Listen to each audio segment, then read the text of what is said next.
Well, good morning mga kabagwis. Nagising tayo almost 7. And nakita ko si GC 7 AM na-release yung ating ibon doon sa San Miguel, Bulacan. And maulan na. At umuulan na raw ngayon. So on the way na yung mga ibon. Ang problema, umuulan. Diba, sabi ko first time na ngayon lang natetesting sa ulan. O may bagyo yung ating mga ibon. Well, kung talagang tibay at magaling, uwi. Gano'n naman ang pag-iibon. Kaya ayan, monitor tayo sa ating CCTV. Ayan, ayan. Ayan. Makikita natin kung sila darating. So, ayan. Good luck sa atin at abangan na lang tayo. Ayun. So, wala pa rin nagdadatingan. Alas 7 pasado na. Kasi pag may magdadatingan dyan, kitang-kita yung mga ibon, dire-diretso lumipad. Tapos minsan marami sila. Hindi ganun pa isa-isa, may mga kasama.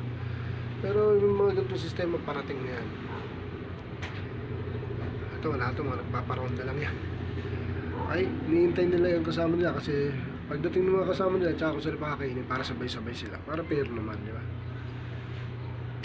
Medyo sama ng panahon, no? Good luck. Good luck sa atin.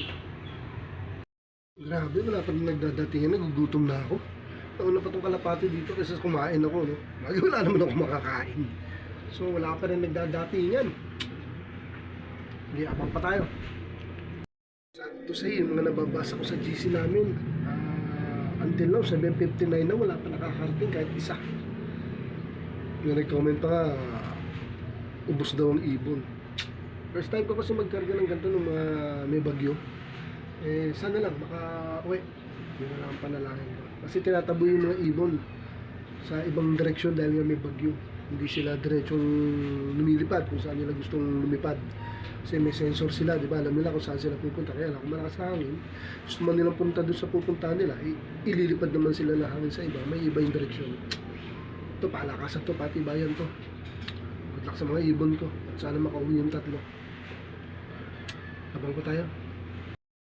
Ayun mga kabagwis, parang nakita ko si Blacktail 804. Nandito na siya sa ere.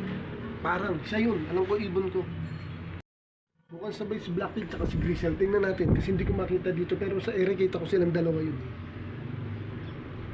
Ayun sila nga, ayun sila nga. Ayun, si Black Anita. Ayun si Blacktail, sila nga yung nakita ko. Ibig sabihin sabay-sabay dumating itong mga to. Nasaan yung Grisel? Tingnan yung mga ibon ko kararating, hindi hinihingal. Ganda ng ganda ng vitamins nila eh. Mahusay. Yeah, yung Grisel na lang, yung Grisel. 804. Dumating na yung Grisel. Ayun, dumating na. 806. Very good. Kompleto na yung tatlo. Good luck and thank you. Dumating din kayong lahat.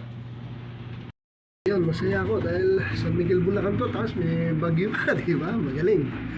Nabilib talaga ako din sa tatlo to. Actually, 4 yung magagaling nila. 5 nga yan eh. Kaya lang, yung isa may 1 eye cold. Yung 11 feather ko naman eh, nangitlog. So, itong tatlo talaga ang pampukol ko hanggang dulo.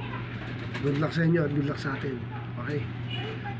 Thanks. Thank you. Thanks God. Happy flying. Thank you for watching.